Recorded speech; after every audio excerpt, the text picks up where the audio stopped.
For what my mother-in-law walked into 3 years after she lashed out at me in the hospital? The doorbell rang. It was 5 o'clock in the afternoon. Emily dried her hands on a kitchen towel and went to open it. Barbara was there. She was smiling and holding a suitcase. Her smile was wide. It was fake. "Emily dear," she said. "How good to see you." Emily did not speak. She couldn't. She felt cold. Her whole body tensed up.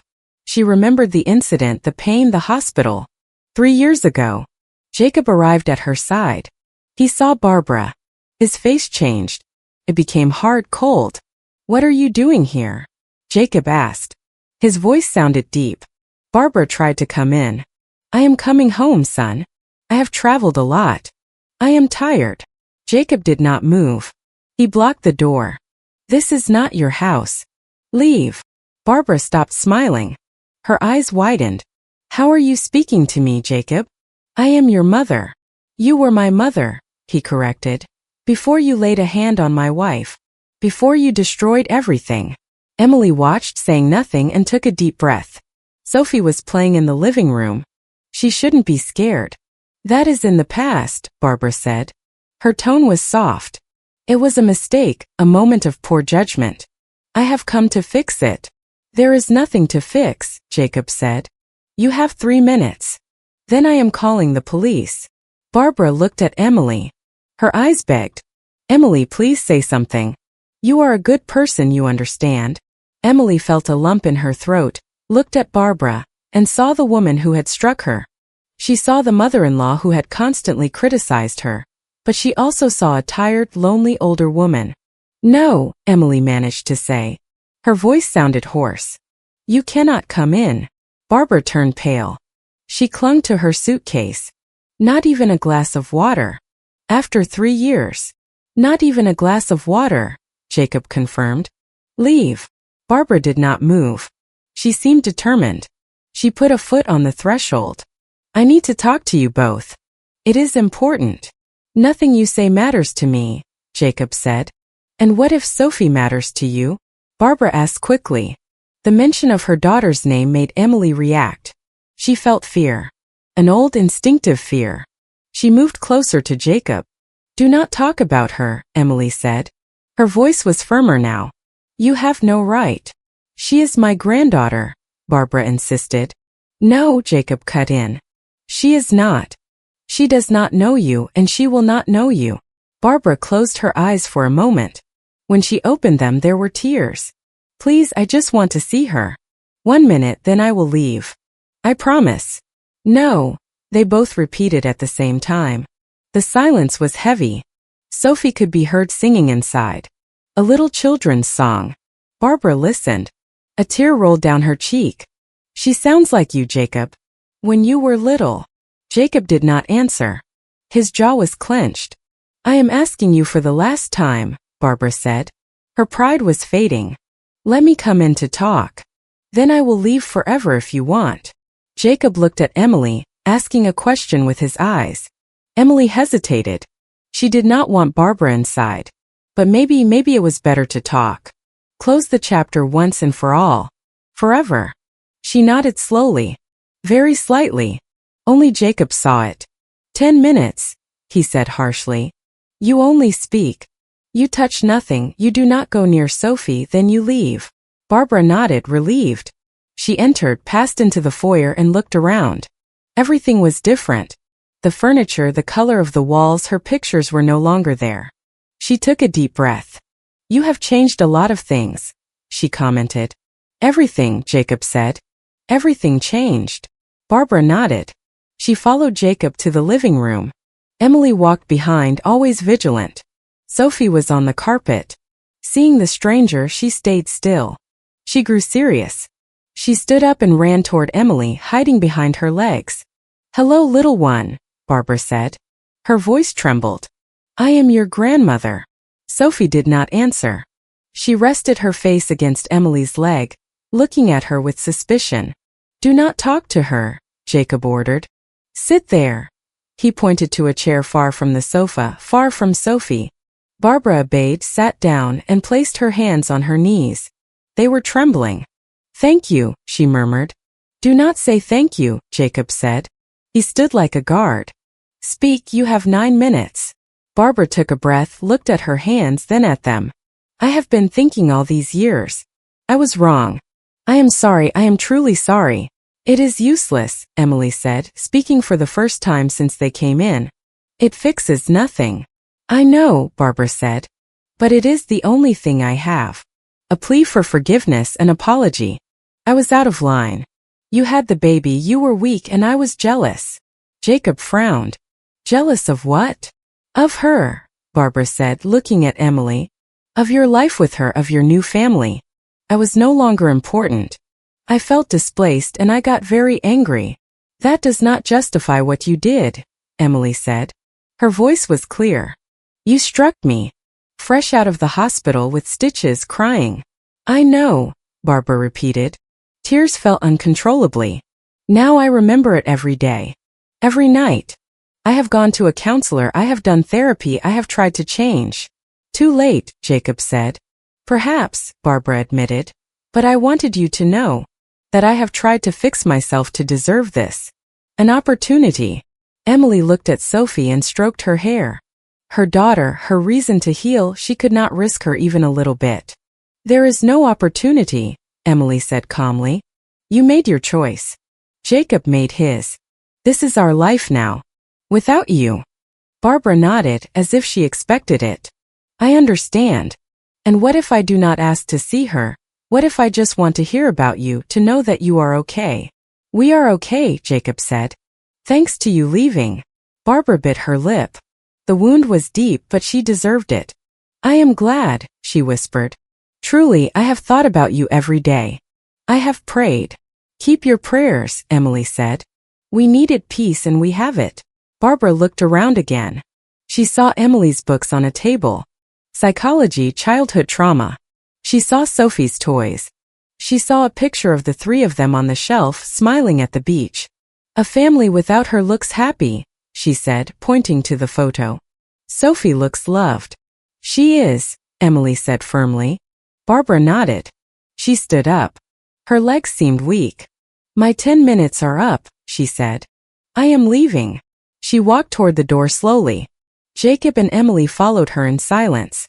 Sophie was still glued to Emily. At the door, Barbara stopped, grabbed her suitcase, and turned around. Thank you, she said again, for letting me come in. For letting me see you. Jacob did not reply. Neither did Emily. Barbara opened the door. The hallway was empty, cold. She took a step, then another. She stopped again. One more thing, she said without turning. The restraining order is still active, right? Yes, Jacob said. We never lifted it. Barbara nodded as if she knew. Good, all right, I will obey it. You will not see me again. She walked out and closed the door behind her softly. The click of the latch sounded loud. Emily let out her breath. She had not realized she was holding it. She felt her legs go weak. Jacob supported her. Are you okay? He asked gently. Emily nodded. She looked at Sophie. Who was that, Mom? The little girl asked. Nobody important, sweetie, Emily said. She picked her up in her arms. She is gone now. Sophie nodded. She forgot quickly. She laughed. She wanted to keep playing. Jacob looked at Emily. He spoke quietly. What if she comes back? She will not come back, Emily said. But she was not sure. Nobody was. I will call the lawyer, Jacob said, to make sure. Emily nodded. She looked at the closed door. Barbara had left, but her shadow was still there, inside her always. Let's go, she said. Let's make a snack. They went to the kitchen trying to return to normal, but something had changed. The peace had been broken. Only a little, but enough. Outside on the street, Barbara walked aimlessly. She cried silently. She had seen her granddaughter. For an instant it was enough. Maybe or maybe not. She did not know. She only knew that she had lost everything forever, and she deserved it. 3 years ago. The smell of antiseptic, the cold hospital light. Emily was exhausted. Sophie was sleeping in her clear bassinet, small, fragile. Barbara entered the room without knocking. She brought a bouquet of flowers that was too big, too flashy. Why aren't you feeding her the way the doctor recommended? That was her first greeting. No hello. No how are you? Emily tried to sit up. Everything hurt. The doctor said I can give her a bottle. The main thing is that she gains weight. Nonsense, Barbara said. She left the flowers on the nightstand. They cast a shadow. You young people are soft. You cannot handle anything. A little discomfort and that is it.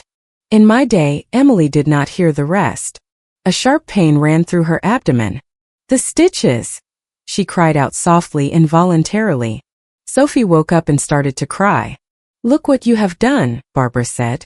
You woke her up. You do not even know how to keep calm. Give her to me, Emily requested. She reached out her arms. They were trembling. You are not going to upset her more, Barbara said. She rocked Sophie but poorly in a nervous way. Hush, child, hush. Sophie cried louder. Barbara grew impatient. Hush, she told her. Almost a shout. Give her to me, Emily yelled. This time with force, with desperation. She tried to stand up, her legs failed her, and she fell back onto the bed in pain. Barbara looked at her with contempt. Useless. You cannot even stand up. How are you going to take care of my granddaughter? She is my daughter, Emily said. She was crying now out of pain, out of rage. Give her to me. Your daughter, Barbara spat. My granddaughter of my blood. You are just the mother, the one who gave birth. Nothing more. The words cut deeper than any knife. Emily was left breathless. Get out, she managed to say. Get out of here. Barbara laughed. A dry, cold sound. I am not being kicked out of my own family. Jacob will be here soon. I will tell him how useless you are, how badly you care for his daughter. Sophie would not stop crying. Her face was red. Barbara shook her a little. Quiet, she repeated. Do not shake her. Emily screamed. She found strength, stood up unsteadily, leaned on the bed, took a step, then another. She wants her grandmother, Barbara said, moving away. Do you notice? She is calmer with me. It was a lie. Sophie was screaming. Emily reached them and tried to take her daughter. Barbara pushed her away with her arm. Wait, let me do it. You do not know how. The brush was rough.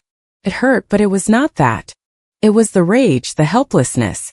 3 days of pain, of fear, of hearing criticisms. Everything exploded. Give her to me, Emily screamed. She grabbed Barbara's arm tightly. Barbara was surprised, then enraged. Her eyes darkened. You dare touch me? After everything I do for you. You do nothing, Emily said, panting.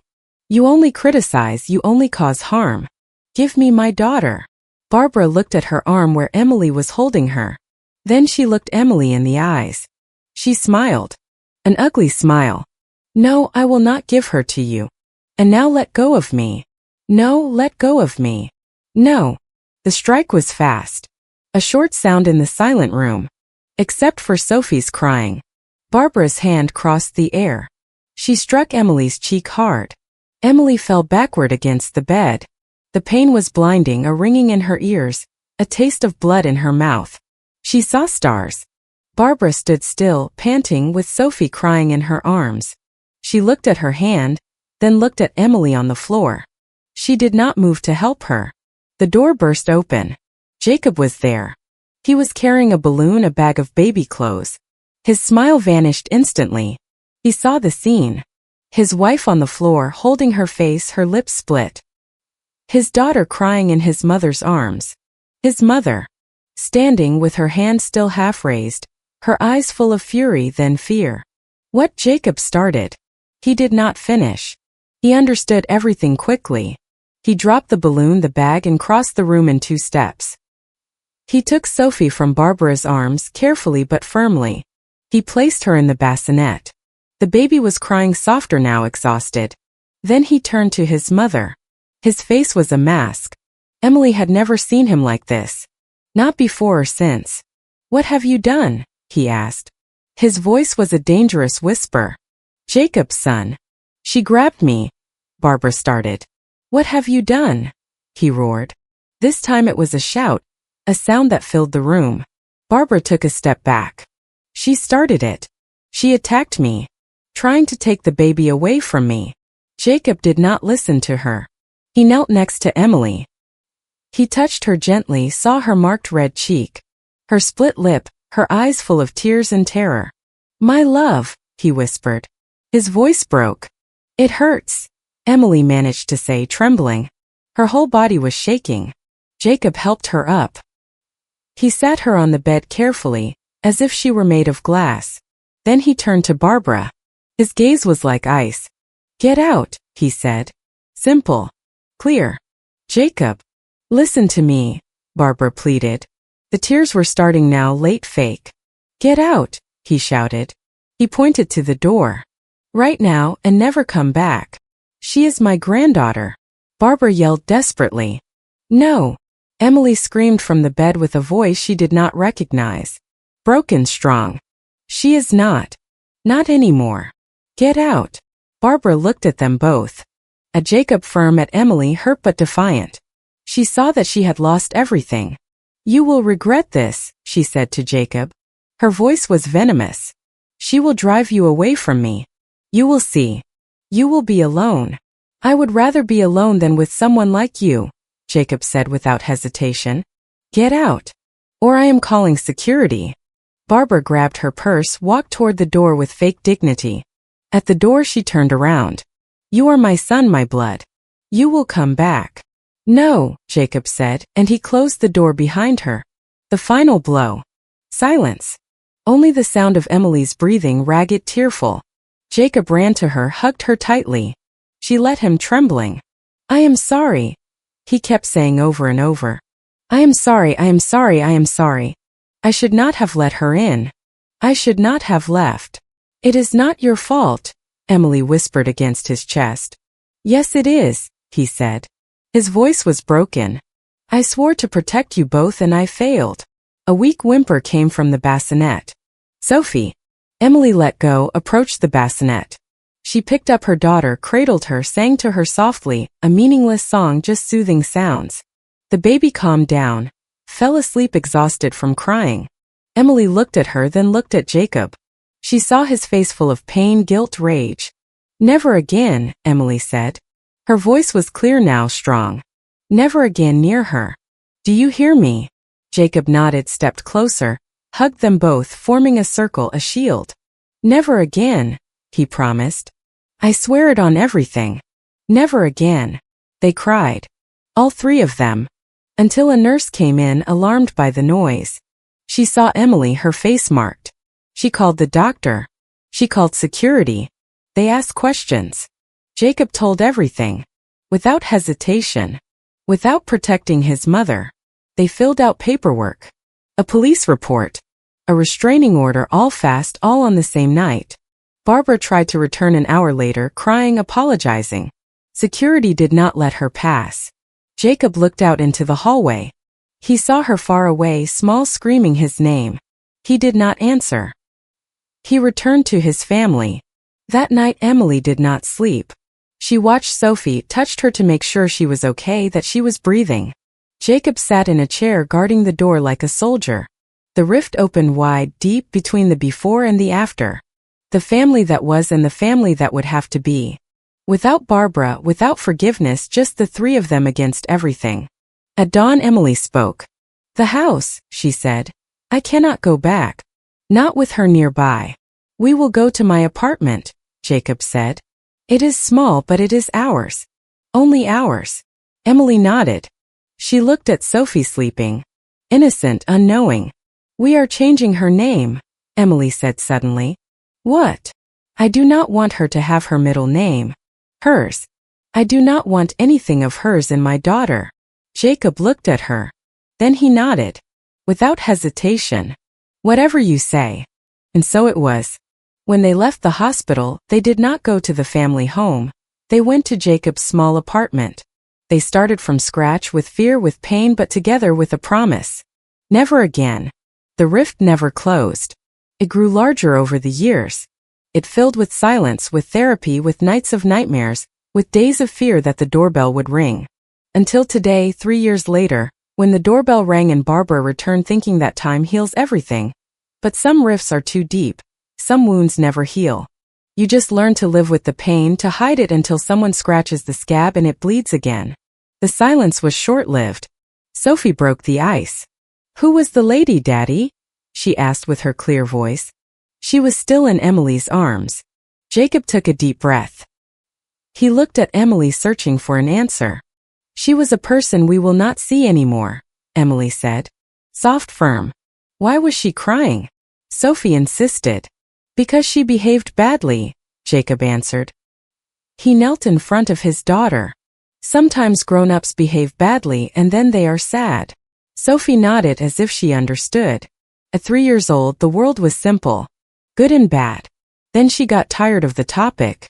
Cookies, she asked Emily. She laughed. A choppy sound, but it was laughter. Her daughter brought her back. Always, let's go, she said. They went to the kitchen. Everything shined. White and blue. Emily's colors, none of Barbara's old dark tones. Jacob made strong coffee the way he liked it. Emily served milk to Sophie with animal crackers. The three sat at the kitchen table. Sophie chatted about her toy train, about the drawing she would make. Forced normalcy. Jacob took Emily's hand across the table. Are you okay? He asked again. No, she said honestly. But I will be. I will call Brian tomorrow, Jacob said. Brian was their lawyer, the one who handled the restraining order case. Yes, Emily nodded. Although she said she would not come back. She said that before, Jacob reminded her. His voice was grim. And she came back. Emily looked at her black coffee, matching her mood. Do you think she will want to see Sophie? Truly, I do not know, and I do not want to find out. Sophie looked up with crumbs in her mouth. Play, Daddy. Jacob looked at Emily. She nodded with a small smile. Go, she said. I will clean up here. Jacob stood up, picked Sophie up in his arms, made her fly like an airplane. She laughed loudly, a sound that filled the house, that chased away the ghosts. Emily watched them. She smiled. Truly, this time they were her life, her everything. She had rebuilt them brick by brick, day by day, with therapy, with tears, with nights of panic, but here they were strong. She gathered the mugs, washed them, automatic movements, but her mind would not stop. Barbara, her face, her tears, her words were sincere, it did not matter. The damage was done. Some things cannot be forgiven. Striking a woman who just gave birth. No, not that. She finished in the kitchen, went up to the living room. Jacob and Sophie were building a tower. Out of wood, tall, very tall. Mommy, look! Sophie yelled. Very tall, sweetie, Emily said. She sat on the floor with them. They played until Sophie yawned. It was time for a bath, dinner, a story, the routine, the shield. Emily bathed Sophie, sang her the same song as always, the one about the moon. Jacob came in, sat on the edge of the bathtub looking at them. His two girls, his world. I love you, he said suddenly. His eyes were shining. Emily looked at him and smiled. I love you too. Sophie splashed water, getting them both wet. They laughed like a normal, happy family. Or almost. After the story, Sophie fell asleep quickly, exhausted. Emily closed her bedroom door. Just a crack to hear her. They went down to the living room in silence. Night had fallen. The lights of Denver shone outside. Inside, the calm was fragile. Speak, Jacob said, sitting next to her on the sofa. I do not know what to say, Emily whispered, snuggling against him. I just feel scared. Like before. It is not like before, he said, hugging her. Now we are prepared. We have the order. We have Brian. We have a system. Emily nodded, but she knew he was also scared. She felt it in his pulse. Fast. And if she insists, if she goes to court for grandparents' rights? She has no rights, Jacob said firmly. The order is solid. Plus she has a record. The assault. The judge would not rule in her favor. But she can try, Emily said. And the process would be horrible for Sophie, for us. I will not let it get to that, Jacob promised. But his voice was not so sure. The phone rang, startling them both. Jacob looked at it. Unknown number. He rejected it immediately. It could be her, Emily said. Probably, Jacob agreed. I am blocking the number. Silence again. Long, uncomfortable. We should sell, Emily said suddenly. Jacob looked at her. Sell the house? No, not this house, the other one, your mother's, the one you inherited. It is empty, but it is in your name. It is a tie. If we sell it, she has no excuse to be nearby. She has nothing here. Jacob thought about it. His childhood home in the older Baker neighborhood in Denver, empty since his mother moved years ago. They rented it out, but the lease was up in a month. You are right, he said finally. It is a tie and an income source for her. If we cut it, she will stay away. Maybe. It is not about the money, Emily said. It is about physical, legal, emotional distance. I know, Jacob said. Tomorrow I will call the real estate agency. We will put it up for sale. Emily breathed a sigh of relief. One more step to push her away. Emily's phone vibrated. A message. Also an unknown number. She opened it with trembling hands. Emily, it is Barbara. Sorry for everything. I will not bother you again. I just want you to know that I am sorry. Truly, take care of my granddaughter. Sophie is an angel like you. Emily showed the message to Jacob. He read it. His mouth tightened. Do not reply, he said. I do not plan to, Emily said. But she did not delete it. She saved it as evidence. Just in case. Block her, Jacob said. He took her phone, completed the steps quickly, efficiently. Done, he said. She will not reach you anymore. Emily nodded, but she knew messages could come from other numbers in other ways. Barbara was persistent. She always had been. Do you think she is truly sorry?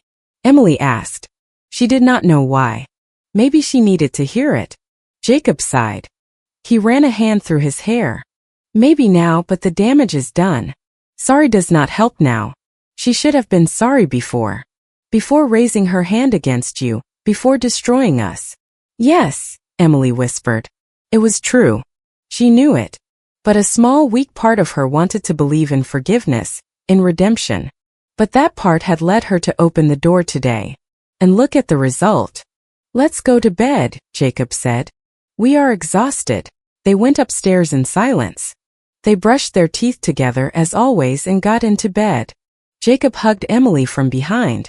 His warmth, his protection. I will never let her hurt you again, he whispered in her ear. I swear. Emily nodded.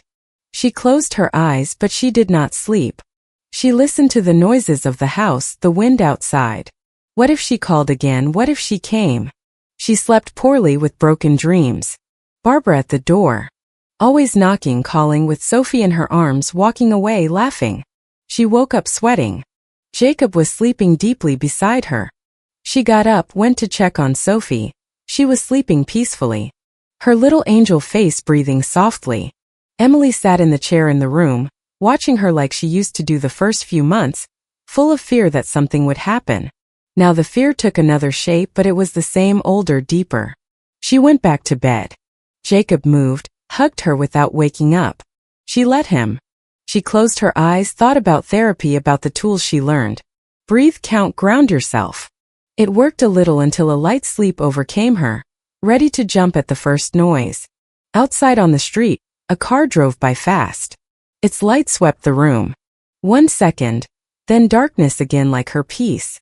Brief, interrupted, but hers for now, just for now. Jacob called Brian in the morning. His voice was tense. Brief. Emily listened to him from the kitchen. She was making toast for Sophie, for Jacob. She was not hungry. Yes, she was here. No, we did not let her in. Well, yes, she came in for 10 minutes. Then she left. She said she would not come back. Yes, the same as always. No, we have not seen her since yesterday. One message. I blocked it. Perfect. Thank you, Brian. Yes, whatever happens. He hung up. He joined them in the kitchen. His face looked tired. Brian says the order is still active. If she comes back, we call the police. Without warning. Directly. Emily nodded. She served the juice. And what about the house? She asked. I called the real estate agency. They are coming this afternoon to appraise it. We will put it on the market next week. One more step. Emily breathed a little easier, but not completely. Barbara was unpredictable, like a storm, seemingly calm until she struck. The day passed. Slowly, Emily tried to study her psychology books. Complex trauma attachment. It was hard for her to concentrate. The words danced, turned into Barbara's face, into her voice. Jacob worked from home on the computer, but he checked his phone every 5 minutes expecting something. Nothing. Sophie was the only normal one. She played, sang, asked to go to the park. Not today, sweetie, Emily said. Today we are staying home. It is cold. She lied. It was sunny, but she could not.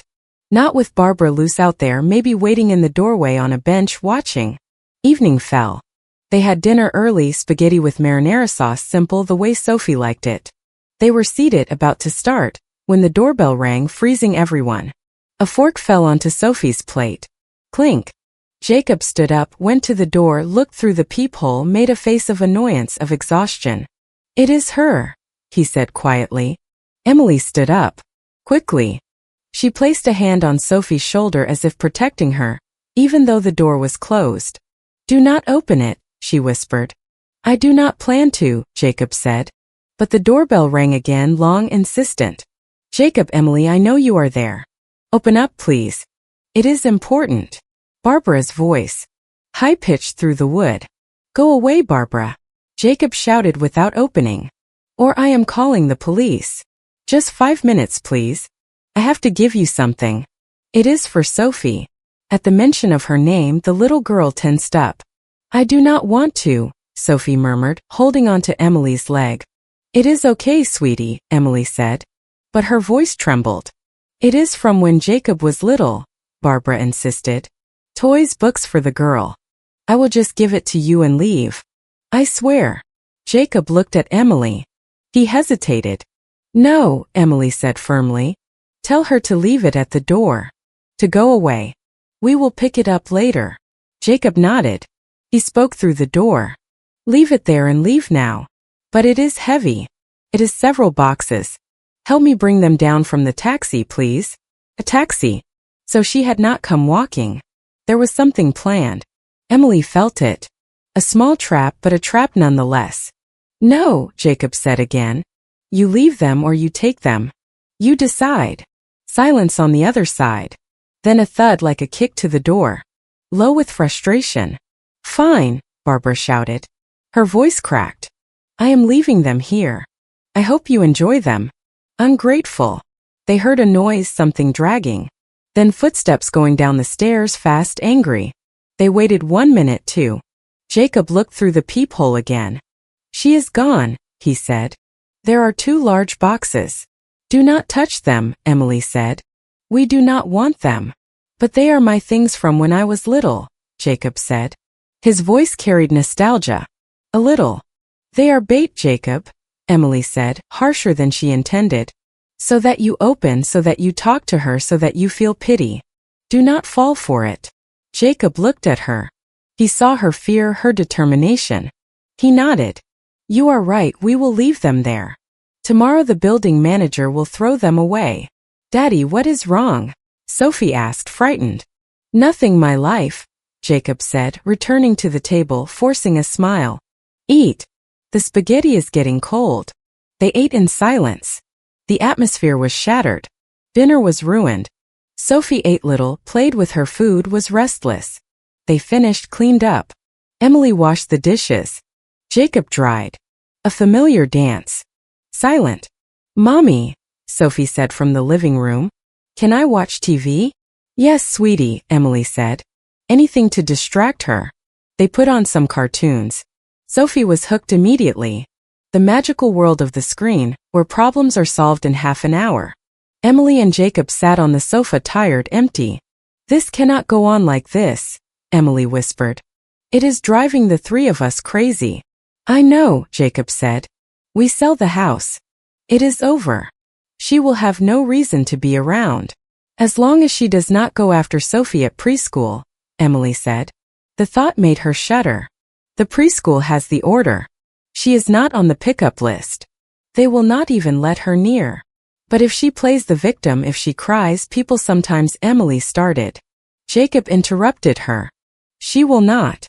And if she tries, they arrest her. It is simple.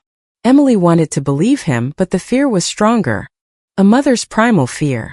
Blind. Jacob's phone rang. Real estate agency number, he answered. He went to the kitchen to talk. Emily stayed with Sophie. She observed her, her dark hair, her large eyes like Jacob's, her own smile, a perfect mix, her greatest achievement, her greatest fear.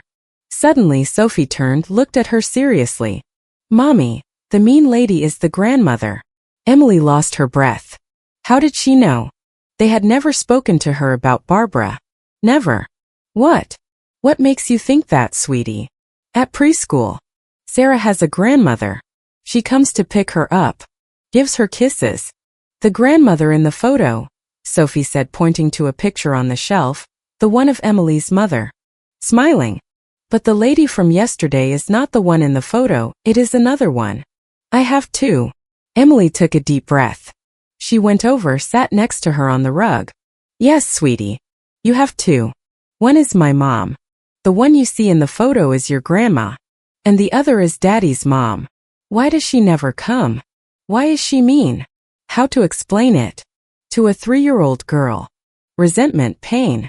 Sometimes people do things that hurt a lot, and even if they are sorry, the pain remains and you have to step away to not suffer anymore. Sophie frowned. Thoughtful. She hurts Daddy. Yes, Emily said honestly. She hurts him a lot. Then she should go away, Sophie said simply. If she causes harm, she should leave. Like when I hit myself on the swing, I move away. Emily smiled. Tenderness and sadness all at once. The logic of children. Pure, undeniable. Yes, sweetie. That is why she left. But she came back. Yes. But she will leave again. Sophie nodded, satisfied. She went back to the TV. The topic was over. For her, for Emily. No, that question, that clarity marked her. Sophie understood it better than they did. Pushing pain away. Jacob returned looking relieved. The agency is coming tomorrow at 11 to the house in Denver. They will give a quick appraisal. With any luck, it will be sold in a month. Good, Emily said. A knot untied in her stomach. Just one. Minnie remained. And Brian sent an email. He says that with the sale, the last financial tie is cut. It will be harder for her to try anything legal. No connection here, no house, nothing. It was good, very good. Emily allowed herself to breathe. Deeply. For the first time since yesterday. And the boxes, she asked. The building manager will pick them up tomorrow, store them in the storage room, then we will throw them out or donate them. I do not want them. Emily nodded. Good, everything was good. A plan. Clear steps. They went to bed early, all three tired, empty, but with a thread of hope. The sale, the end. Emily fell asleep quickly, this time without dreams, or at least she did not remember them. Until at 3 in the morning a sound woke her up. A low scraping sound at the door. She sat up in bed. Alert. Jacob was snoring softly beside her. She shook him. Jacob, wake up. Listen. He woke up startled. What? What is wrong? Listen.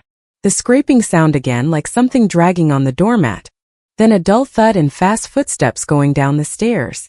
Jacob jumped out of bed, went to the door without making a noise, looked through the peephole. The landing was dark, empty. There is no one, he whispered. She put something there, Emily whispered beside him. Jacob opened the door. Carefully, just a little. He looked down. On the doormat was a white envelope with his name handwritten. Barbara's handwriting. He picked it up. He locked the door. They went back to the living room with the light on. It was a normal envelope, cheap. Jacob opened it with trembling fingers. He pulled out a sheet of paper, a letter, and a photo. The photo was old, from when Jacob was a boy, maybe 5 years old, in Barbara's arms, both smiling happily. The letter was short, handwritten with shaky handwriting, blue ink. Jacob, son, I know you do not want to see me. I understand, but I cannot leave without telling you this. I love you always.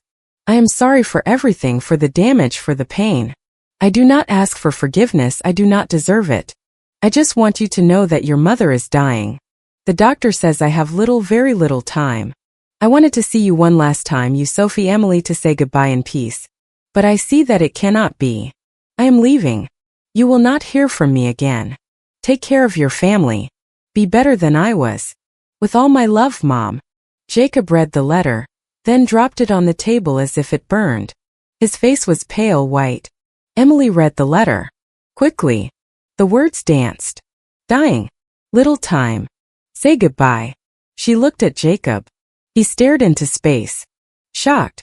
No, Emily said firmly. It is not true. It is another trap. So that you feel pity, so that you let her in. What if it is true? Jacob whispered. His voice was like a scared child's. It is not, Emily insisted. She grabbed the letter. Look, I do not ask for forgiveness. I do not deserve it. Who writes that? If she were truly dying, she would ask for forgiveness. She would beg. This is theater. Cheap manipulation. Jacob looked at her. His eyes were full of pain, of confusion. But the photo, he said, picking up the old photo. She kept it.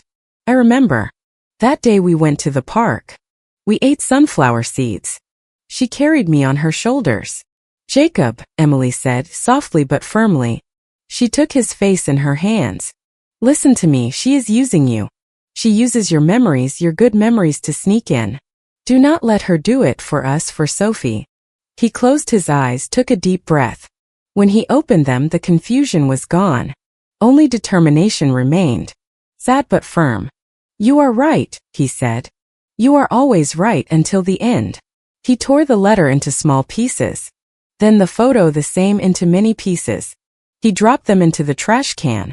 Tomorrow, he said, I am changing the lock and installing a camera at the door, and if she shows up again, I am calling the police. Without warning, without mercy. Emily nodded. She hugged him tightly. He let himself be hugged. Trembling. I am sorry, she whispered. I am so sorry. Me too, he whispered. For having a mother like this, for bringing this hell into your life. It is not your fault. I know, but it hurts just the same. They stayed embracing in the silence of the night, with the pieces of a broken mother in the trash can and the ghost of her illness, real or invented, floating in the air, poisoning everything. As always, the night was long. Jacob did not sleep. Emily heard him tossing and turning, taking deep breaths. At 5 he got up. She followed him. She found him in the kitchen standing, looking out the window. The dark city, the torn letter in the trash can. I cannot get it out of my head, he said without turning. Emily leaned against the doorframe. She knew what he was talking about. The illness, the word dying weighed heavily. Even if it was a lie. It is a lie, Jacob. And what if it is not? He asked. His voice was a hoarse whisper. And what if she is truly sick and I threw her out on the street to die alone? She threw you out, Emily reminded him. Softly but firmly. 3 years ago, when you needed us most, when I needed you. She left us alone with a baby, with my split lip, with my broken soul. Jacob turned around. His eyes were red, tired. I know, Emily, but she is my mother, the only family I had before you, before Sophie. And she struck you too, Emily said. She walked toward him, took his hands. Remember? It was not the first time, it was just the worst. Jacob closed his eyes, nodded slowly. He remembered the blows, the screams, the childhood full of closed doors, of broken promises. Barbara was not a saint, she never was, but she was his mother. And that word, mother, had a weight that Emily, with her loving mother, perhaps did not fully understand. I am going to look it up on the internet, Jacob said suddenly. The what? Her illness, her name. To see if there is anything, some news, something. Jacob, no, Emily pleaded. It is what she wants, for you to doubt, for you to search, for you to get hooked. I have to know, he said. He let go, went to the living room, turned on the computer. Emily followed him, sat next to him on the sofa. The blue light from the screen illuminated their serious, tense faces. Jacob typed his mother's name. Full name, Barbara Carter. And the word illness, cancer, hospital. He searched Google's social networks, the old Facebook profile she had and never used. There was nothing, no mention, no posts from relatives, nothing in forums, nothing, just old profiles. Photos from years ago, from when Jacob was a boy. Smiling forcefully. There is nothing, Jacob said. But he did not sound relieved, he sounded more worried. It could be true and she did not tell anyone. She is like that, proud. She would not want pity. Or it could be a lie, Emily insisted. One more lie among many. Jacob did not answer. He kept searching missed calls from unknown numbers, maybe from doctors, maybe from hospitals. There were not any. Only the ones from yesterday. I could call her sister, he said suddenly. Your Aunt Rachel, the one you have not spoken to since your mother attacked us? The one who called you ungrateful? Emily asked with skepticism.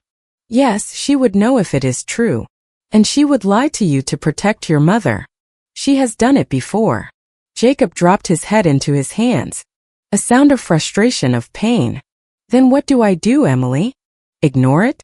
And if it is true and I find out in a month or a year and it is already too late? I live with that the rest of my life. Emily looked at him, saw his agony. Her heart broke for him.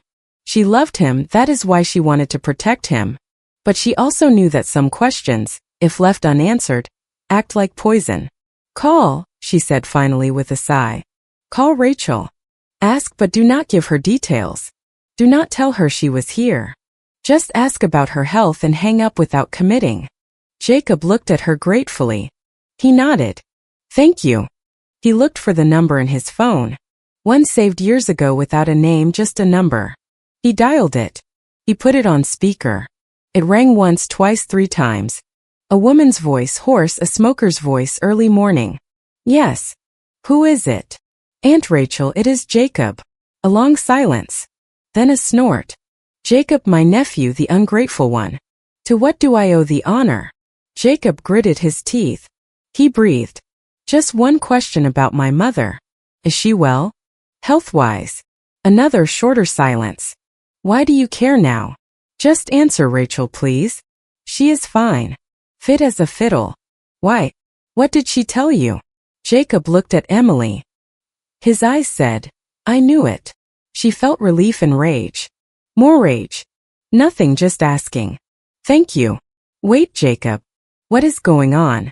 Has she contacted you? Rachel's voice was more alert. I am warning you now, nephew. Do not fall for it. She is the same. Worse maybe. Full of resentment, of hate. She does not want to see you happy. She never has. Thank you, Rachel, Jacob said quickly. Goodbye. He hung up. Before she could say more, he stared at the phone. Then he dropped it on the sofa. Lie, he said. One word. Dry, empty. All a lie. Emily approached, hugged him. He let her. He put his head on her shoulder like a child. I am sorry, she whispered. Me too, he whispered. For doubting for a second, for believing that maybe she had changed. People do not change, Jacob. They just disguise themselves better. They stayed like that for a while in the blue silence of the screen until they heard a noise. A low cry from Sophie's room. They both got up fast, ran over. Sophie was sitting in bed crying softly, with her eyes closed, still asleep. A nightmare. Emily sat next to her, stroked her hair. Sweetie, wake up. It is a dream. Just a dream. Sophie opened her eyes, confused, scared, saw Emily and clung to her. The mean lady, she whispered. She was in my room, she wanted to take me. Emily froze, looked at Jacob. He paled. It is just a dream, my life, Emily said, holding back her panic. You are safe with Mommy and Daddy. No one will take you. But she wanted me to go with her. She said she was my good grandma and that you did not love me. The words were a dagger. Emily held back a scream. Jacob knelt next to the bed. He took Sophie's hand. Listen to me closely, Sophie. Your mommy loves you more than anything in the world. And I do too. That lady is not good. She tells lies to cause harm. Never go with her. Understood? Sophie nodded seriously, her large dark eyes full of tears. And what if she comes and what if she takes me? She will not come, Jacob said with a firmness he did not feel. And if she comes, Daddy and Mommy will always chase her away. I promise you. Promise? Sophie asked with a trembling little voice. Daddy's promise, Jacob said and kissed her on the forehead.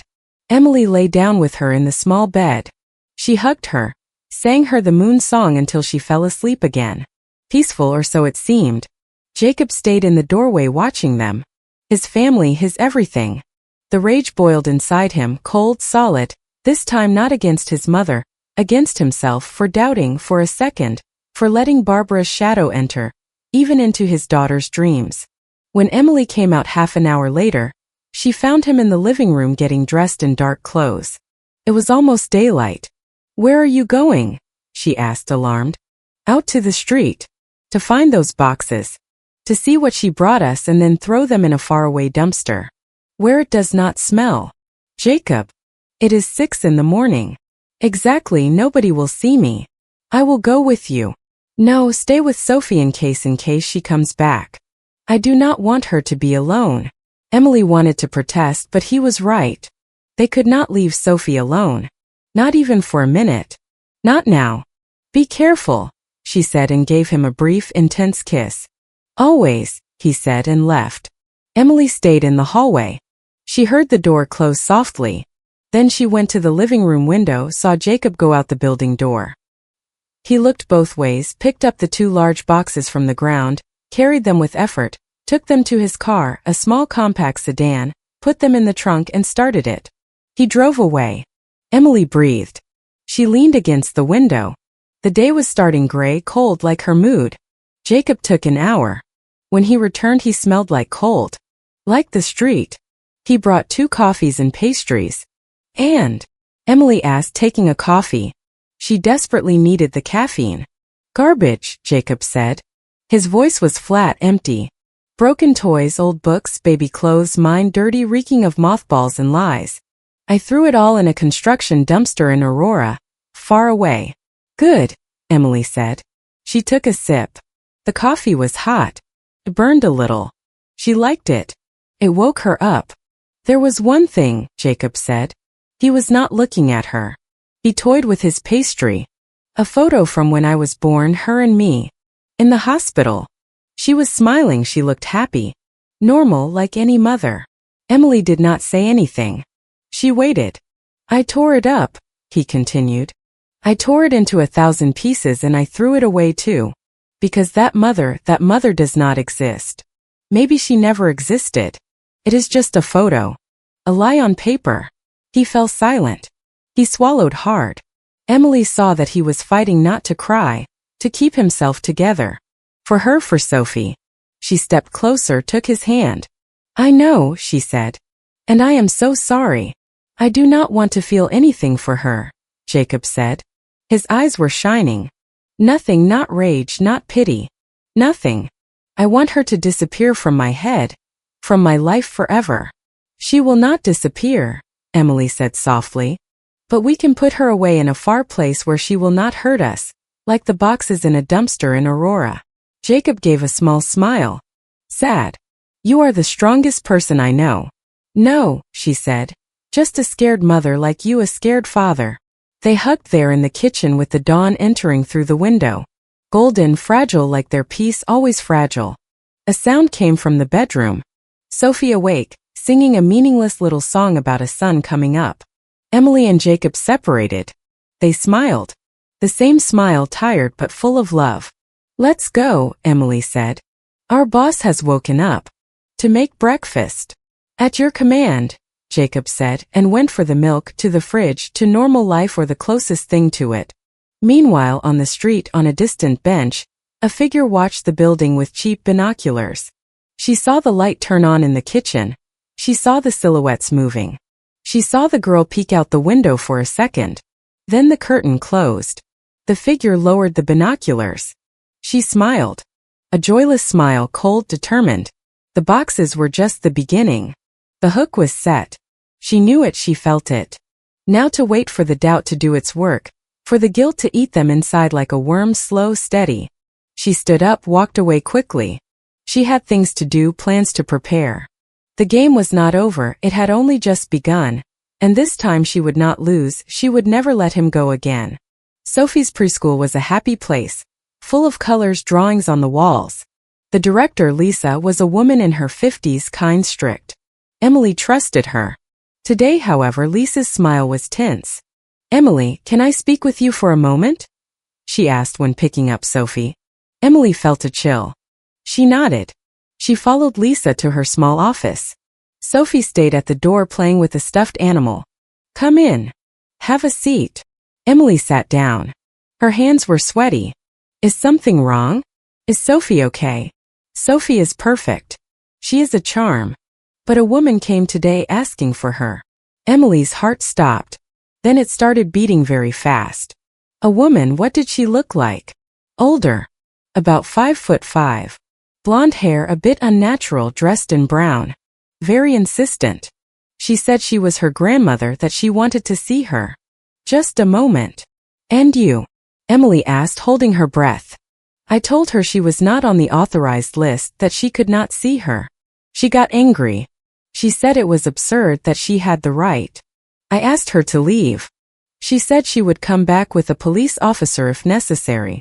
Emily closed her eyes. She had tried it directly at the preschool. That woman, Emily said, opening her eyes, has a restraining order against me. Against my daughter. She cannot come near. Do you have the document? Did you send it to us? Yes, we have it on file, Lisa said, nodding. That is why I did not let her in, but it was unpleasant. Sophie did not see her. She was in the courtyard, but other mothers heard her. They asked. I had to give vague explanations. I am so sorry, Emily said. She felt shame, rage, fear. It will not happen again. We will report her again. Are you okay at home? Lisa asked with genuine concern. Yes, thank you. We have family problems. She is not stable. I understand, Lisa said. Her voice was soft. But you must act. If she comes back, I will call the police without warning. The children's safety comes first. Thank you, Emily said, standing up. Truly thank you. She left the office, took Sophie by the hand. Tighter than normal. Let's go, sweetie, home. Mommy, are you angry? Sophie asked, looking at her. No, sweetie, I am just in a hurry. They arrived home. Jacob had not returned from work. Emily locked the door with the key, put the chain on, called Jacob, told him everything. Quickly, with a broken voice. Jacob's reaction was silence, then a low, fierce curse. I am heading there right now.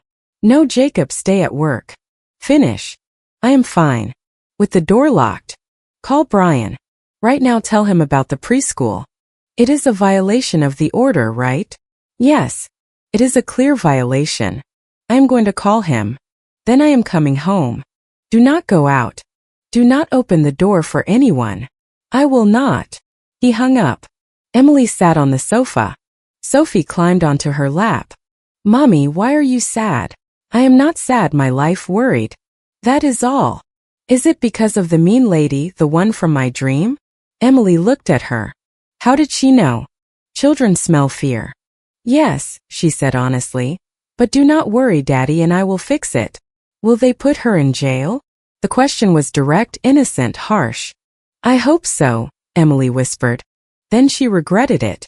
No, do not say that. We just want her to go far away. She scares me, Sophie confessed, hiding her face in Emily's chest. She scares me too, Emily confessed, and it was liberating to say it. But we are scared together, and that way it is less.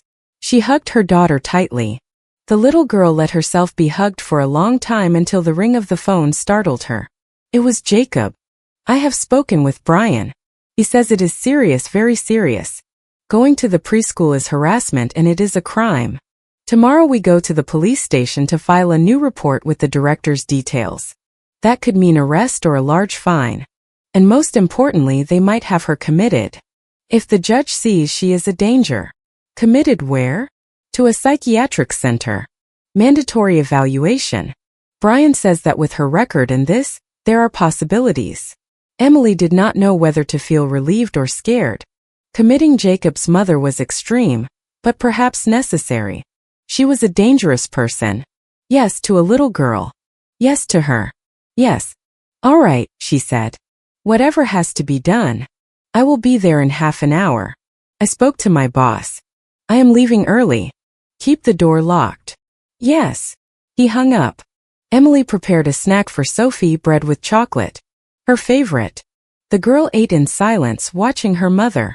With those eyes that see everything. Jacob arrived pale. He brought papers. The copy of the restraining order. Reports of the assault from 3 years ago. Everything. Brian sent everything by email. I printed it. Tomorrow at 9 at the police station. He already has an appointment. Good, Emily said. She took the papers, leafed through them, saw her name, her statement from 3 years ago. She read her own trembling words describing the strike. The pain, the fear. She could almost feel it again. Mommy, what is that? Sophie asked, pointing to the papers. Boring papers, sweetie. Nothing for you. Are they about the mean lady? Emily sighed. Sophie would not stop. She was smart. Too smart. Yes, they are, so that she goes away. Oh, good. She said that and went back to her bread with chocolate as if it were the most normal thing in the world. Emily and Jacob looked at each other. A tired smile. Their daughter, their private judge, with her simple and clear morals. The night passed quietly, too quietly. Emily expected another call, another message, another ring. Nothing. The silence was worse, like the calm before the storm. The next day they dropped Sophie at the preschool with extreme warnings to Lisa. She nodded. Serious. I wish you luck. They went to the police station, a gray building. It smelled like stale coffee and disinfectant. The officer who attended to them was young, serious. He read the papers, listened to Jacob, to Emily. He took notes. She went to the preschool yesterday. The director did not let her in. She threatened to return with police, Jacob explained. Do you have witnesses? Besides the director, other mothers heard her. They can testify. And the restraining order is still active. Yes, here it is. Then it is a serious crime of violation. Besides the harassment, we want to press charges and have measures taken. She is unstable, dangerous to our daughter. The officer nodded. He typed on the computer. Tell me her full name. Mrs. Barbara Carter. With ID. Jacob gave the number from memory. He had known it since he was a child. The officer looked it up. He frowned. Here it is. She has a prior conviction for assault against you, ma'am, he said, looking at Emily. Yes, 3 years ago at the hospital after I gave birth. The officer made a face of understanding and disgust. I understand. Well, with this we can act. Issue a search warrant. If they locate her, they will arrest her. Then the judge will decide. Admission to a psychiatric center for evaluation is very likely, given the recidivism and the family context. Emily breathed a sigh of relief. Jacob did too, but he looked tense. Arresting his mother, having her committed. They were strong words. How long does it take? Jacob asked. If we are lucky and she is at her residence today. If not, in a few days we will notify you. They signed papers, statements, left the police station. The Denver sun shone. Cold, not warm at all. Are you okay? Emily asked, taking Jacob's hand. No, he said. But it is what it is. There is no other option. No, there is not. They went to pick up Sophie, then home. The wait began. Hours, then 1 day, then 2. There was no news. Barbara did not appear, did not call. Nothing, as if the earth had swallowed her. But Emily was not confident. The calm was fake. She felt it. On the third day, a Saturday, the home phone rang. The landline they almost never used. Jacob answered cautiously. Yes. It was the voice of a young man, formal. Mr. Jacob Carter, son of Barbara Carter. Yes. Who is this? I am Officer Robles from the Baker station. We located your mother. Jacob tensed up. He motioned to Emily. She came closer. He put it on speaker. Tell me. We found her at her residence in the village area. She seemed disoriented. We have arrested her. She is in the holding cell waiting to be brought before a judge. Probably on Monday. Is she okay? Jacob asked despite everything. Physically, yes. But she talks to herself, says things about you, about her granddaughter. She does not seem very stable. The forensics will see her. For the report. Jacob closed his eyes. He nodded as if carrying an enormous weight. Thank you. Do you need anything else from us? No. We will notify you of the process and the possible commitment. Have a good weekend. He hung up. The silence in the room was absolute. Sophie was watching TV. Outside the birds were singing. That is it, Jacob said. His voice was a whisper.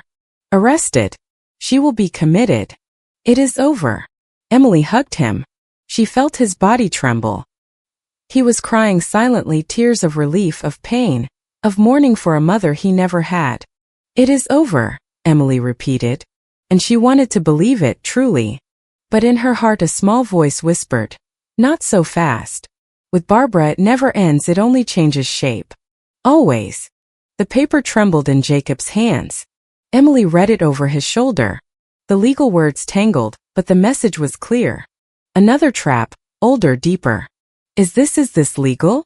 Emily asked with a hoarse voice. Jacob did not answer.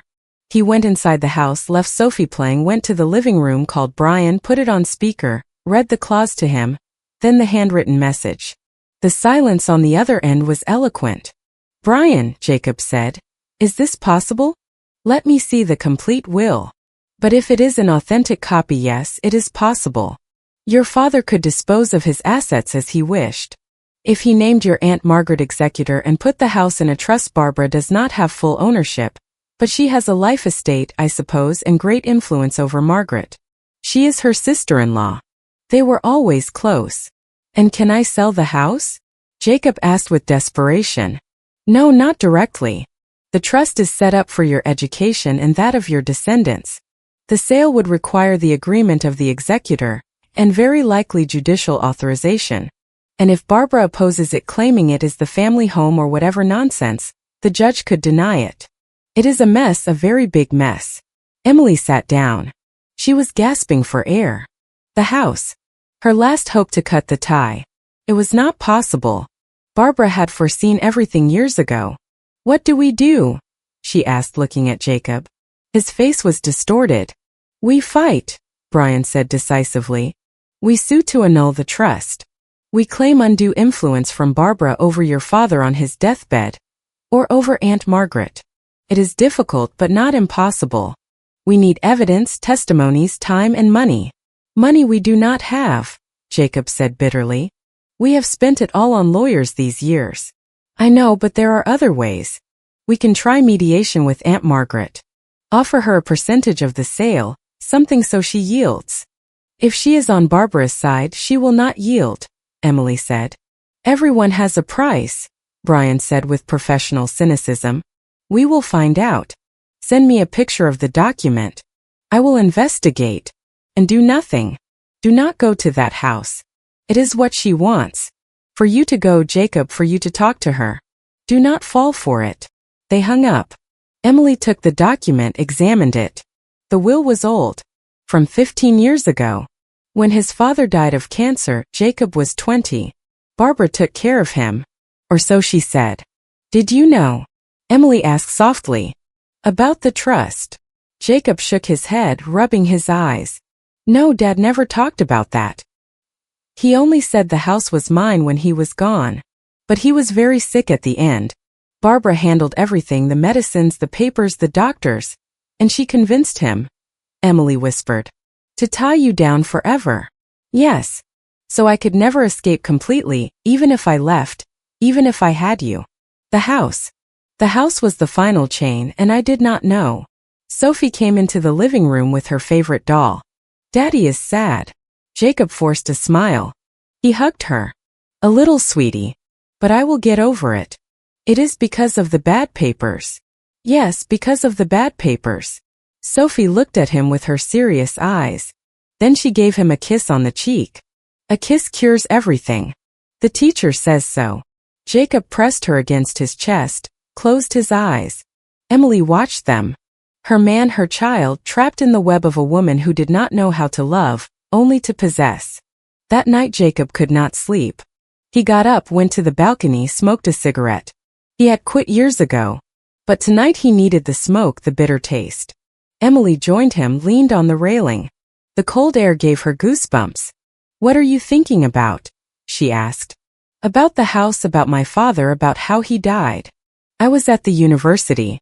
She called me. Come, it is the end. I went. He was unconscious. She was by his side holding his hand.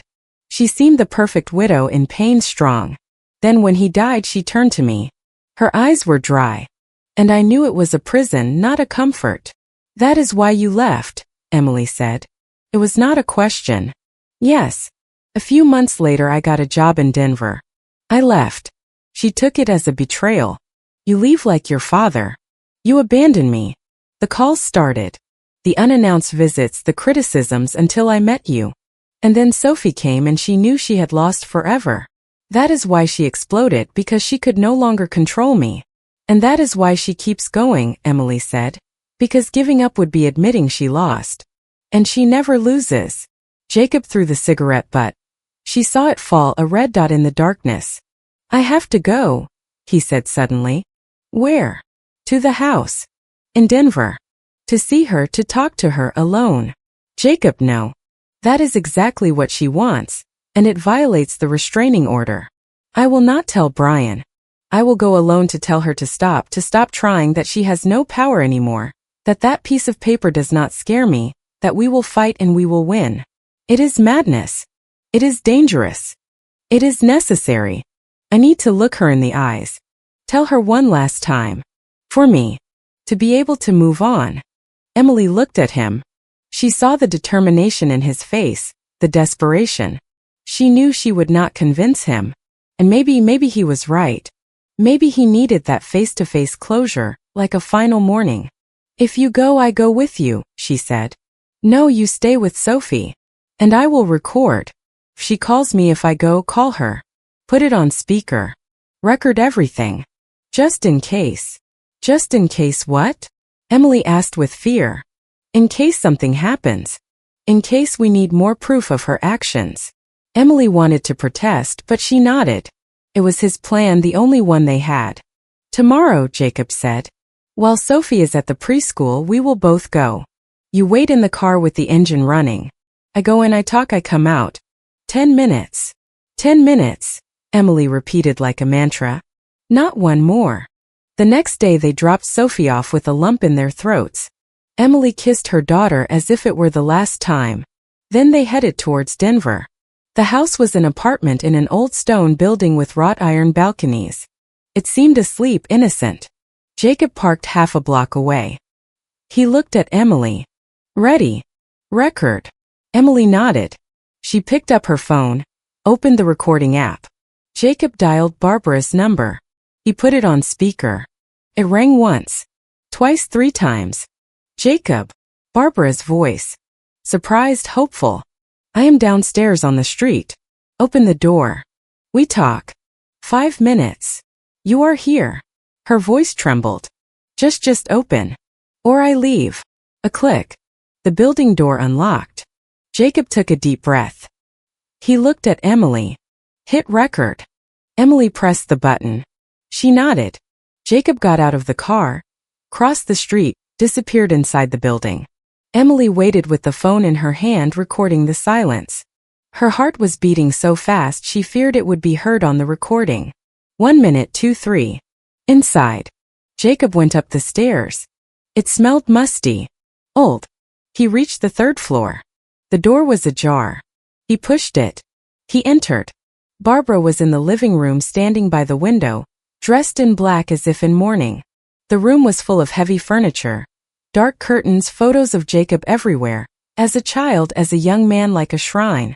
Son, she said. A tear rolled down her cheek. You came. Close the door, Jacob said. He did not step closer. He stayed in the doorway. Barbara closed the door carefully. Then she turned to him. Thank you for coming. I knew you would. After the will thing. You have not won anything, Barbara, Jacob said. His voice was clear, cold. You have only shown how low you can sink. Using Dad's memory. Tangling up Aunt Margaret. It is pathetic. It is the only thing I have left, she yelled suddenly. The tears dried up. Her eyes shone with rage. I gave you my whole life and you tear it away from me. With that woman, with that girl who does not even look like you. She looks like me in the only way that matters, Jacob said. In her heart, in not being like you. Barbara took a step toward him. Jacob did not back down. You are mine, Jacob, my blood, my flesh. She brainwashed you, turned you against me, but deep down you know it. Family is blood, not choice. I chose my family, Jacob said. And it does not include you ever again. I came to tell you to stop. The lawsuit, the harassment, the blackmail with the house. Stop or I will destroy you. Barbara laughed. A dry sound. Ugly. How? With your lawyers. With your recordings. I am your mother, Jacob. I know you. You are weak. Like your father. In the end you always yield. Not anymore, Jacob said. He took a step forward. For the first time she backed away a little.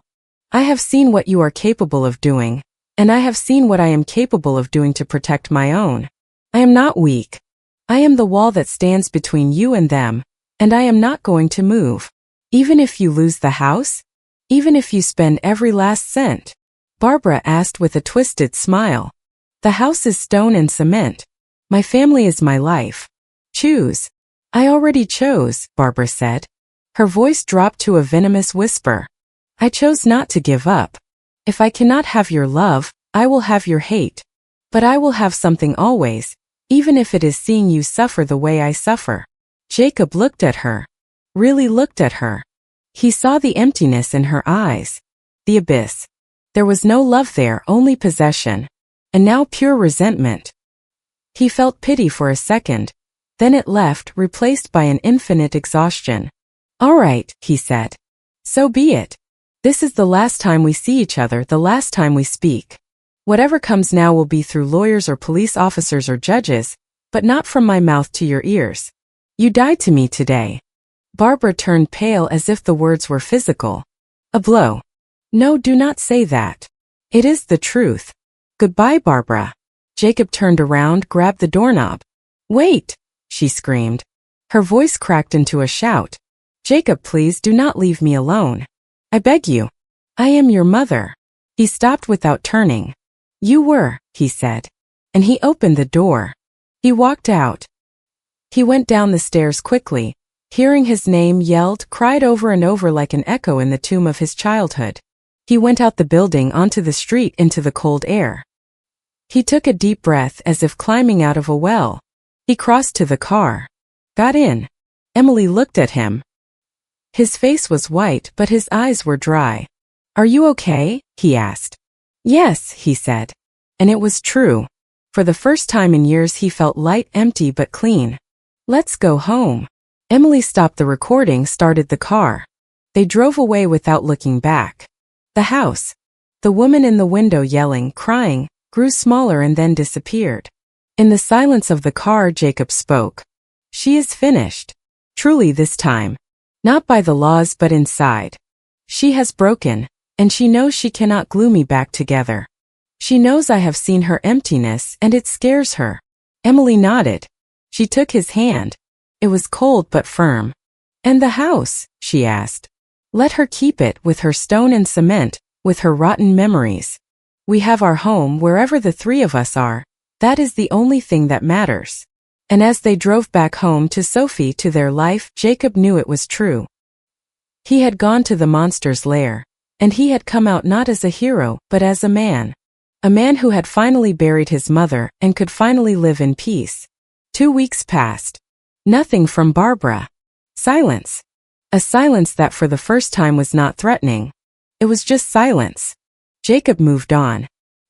He contacted Brian to begin the paperwork to challenge the trust.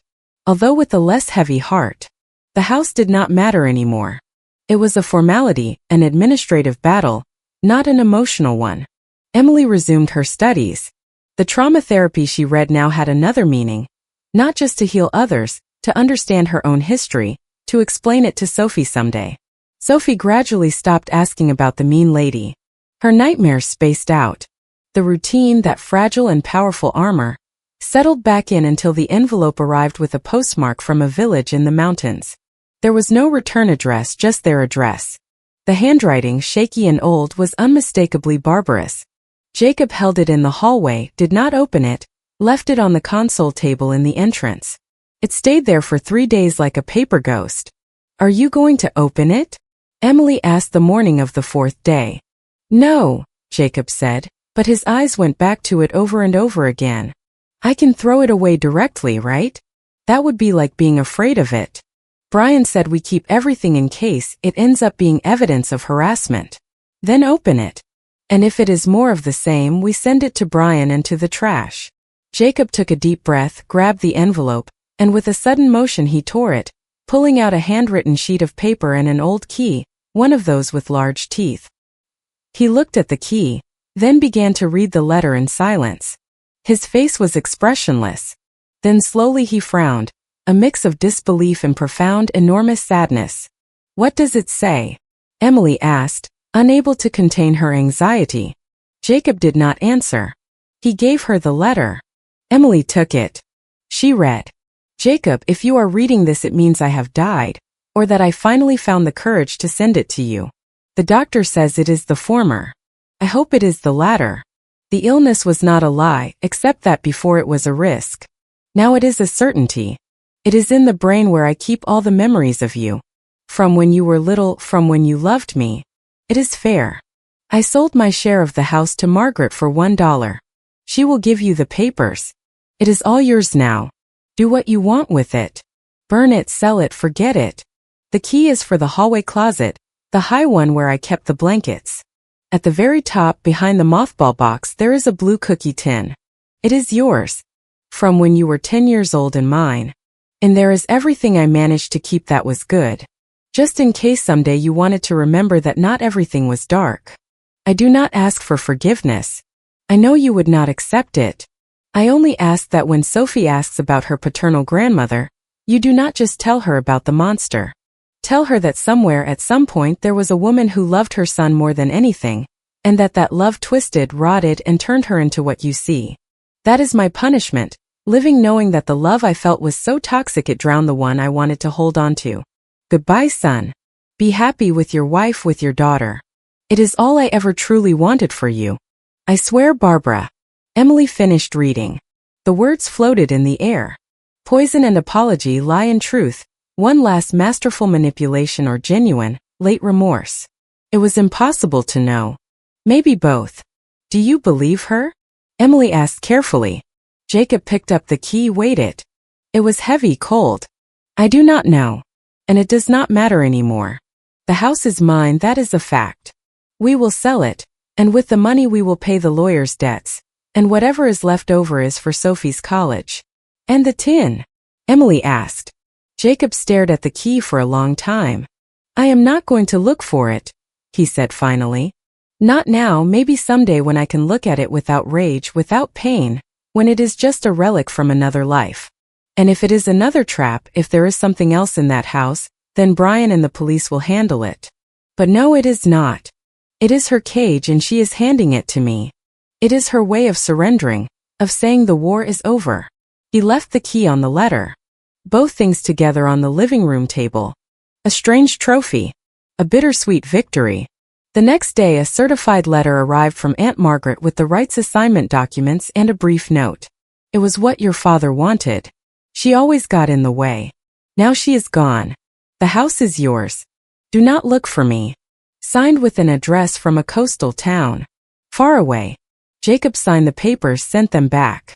The legal machinery was set in motion. The sale would be fast. The tie would finally be cut. That night, after putting Sophie to bed, Jacob and Emily sat on the sofa in silence. The letter and the key were still there in the center of the coffee table, like an altar to something broken. "What do you feel?" Emily asked, taking his hand. Jacob looked at the key, then looked at Emily. Relief, sadness, emptiness, like when a very loud noise ends and the silence hurts at first. She chose to leave or die or disappear. "Did she give you a way out?" "Yes, but the price was losing her 3 times. First when she struck you, then when she became my enemy, and now when there could have been, I do not know, something resembling peace. There was no possible peace with her, Jacob. Only truces. This is the closest thing to peace she could offer you. Stepping away, giving you the only thing she had that still tied you. A house full of ghosts." Jacob nodded. He stood up, grabbed the letter, the key, hesitated, then walked toward the balcony. Emily followed him, alarmed. "What are you going to do?" Jacob opened the window. The cool night air came in. Then, with a firm motion, he threw the key into the darkness. It fell onto the street. A small clinking lost in the noise of the city. Jacob, I do not want the key, he said with a serene voice. I do not want to ever have to decide whether to open that closet. I want it to be lost. Like her. Then he took the letter, tore it into very small pieces, dropped them from the balcony. The wind took them away. Pieces of white paper dancing in the night, mixing with the light pollution of Denver and disappearing. He closed the window. He turned to Emily. His face was wet, but he was smiling. A tired smile, but real. It is over, he said. Truly, this time it is over. He hugged her tightly, like the first day after the hospital, like the day Sophie was born, like a man who after a long war finally lays down his weapons and returns home. The next day was Saturday. Sophie woke up early, ran to their room, climbed onto the bed. Mommy, Daddy, son. Emily laughed, hugging her. Jacob wrapped his arms around them both. You are right, boss. What are we doing today? Park. Sophie shouted. An ice cream. Park and ice cream, Jacob confirmed. It is an order. They went out. The spring sun was gentle. They walked to the nearby park. Sophie ran towards the swings. Emily and Jacob sat on a bench, watched her laugh, shout, alive, free. We protected her, Emily said quietly. Yes, Jacob said. He took her hand, kissed it. And we protected ourselves. From their bench they watched their daughter fly on the swing, her feet toward the sky. The sky was blue, clear, cloudless, like their future, finally, without shadows, without letters, without keys to open closets from the past. Only the present, this bench, this hand, this laughter in the air. This was enough. Did you enjoy this story? Leave a comment and hit the subscribe button to support the channel. More tales are on the way.